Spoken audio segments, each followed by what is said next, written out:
So Vox.com has an article today about a Pew survey, which has found that Americans say they pray more than any other wealthy nation. 55% of Americans report that they pray at least once daily, 6 percentage points higher than the international average.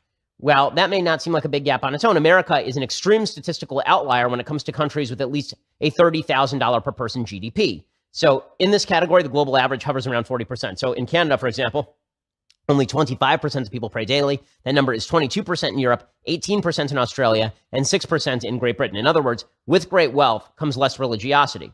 In the United States, we're still a relatively religious country, and 55% of Americans report praying at least once daily. Vox.com, of course, thinks this is because we're stupid and backwards and we're a bunch of bitter clingers who cling to our God and our guns.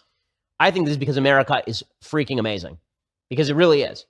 You know, one of the things that you learn when you study the Bible is that people don't stop worshiping God when bad things happen to them. This is one of the great lies of atheism, is that the reason people fall away from God is bad stuff happens to them, and they look around at the universe and they say, why would a child suffer? There must be no God. That's not the real reason, really, why people stop being religious and worshiping God and praying. The real reason people stop worshiping God and praying is because they look around, things are pretty good, what do I need God for?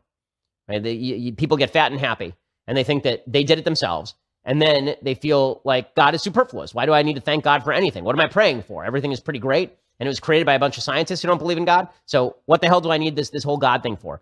The reason that religiosity is important, particularly in an industrialized, civilized society, is because that is what ties us to basic fundamental principles. And those basic fundamental principles are, in fact, the lines of thought that undergird Western civilization. You would not have that iPhone in your hand were it not for the Bible.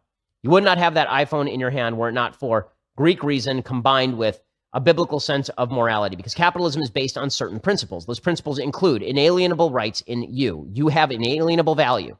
You are worth something. Your labor is worth something. You as an individual are made in God's image, and you are more important than any collective that is put together in order to crush your rights on behalf of some sort of communal priority.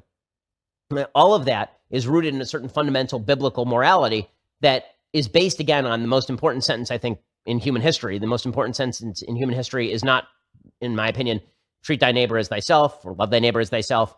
It is not, do not unto others what you would have not have them do unto you. I think the most important sentence in human history is that man was made in God's image. That is the most, in male and female, he created them. That image from Genesis is the most important verse in the history of humanity, and it is the beginning of all wisdom and the beginning of all human rights. So I'm deeply grateful that America is still the most religious country. It's the reason why we are the world leader. Everybody else can basically climb on our backs, because the reality is that this country, with our backwardness and our religion and our church going, has been driving the global economy for well over a century.